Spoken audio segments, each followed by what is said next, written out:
السلام علیکم۔ کراچی میں سرد ہواؤں کے ڈیرے، محکمہ موسمیات کی اہم پیشگوئی۔ سرد موسم شروع، نزلہ، زکام، کھانسی کا مرض پھیل گیا۔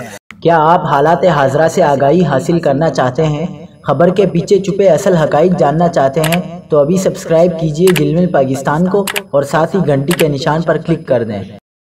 آپ کو بتاتے چلیں کہ کراچی میں سرد ہواؤں کا راج ہے۔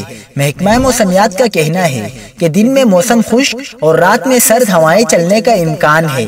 کراچی میں سرد موسم شروع ہوتے ہی نزلہ، زکام، کھانسی اور الرجی کی بیماریاں پھیلنے لگیں۔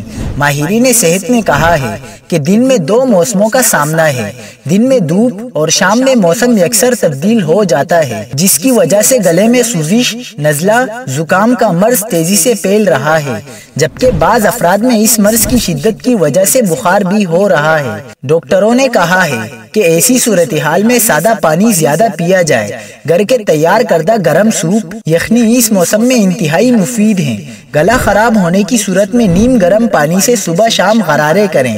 ناک خشک ہونے کی صورت میں کوئی بھی ویزلین ناک میں لگائی جا سکتی ہے۔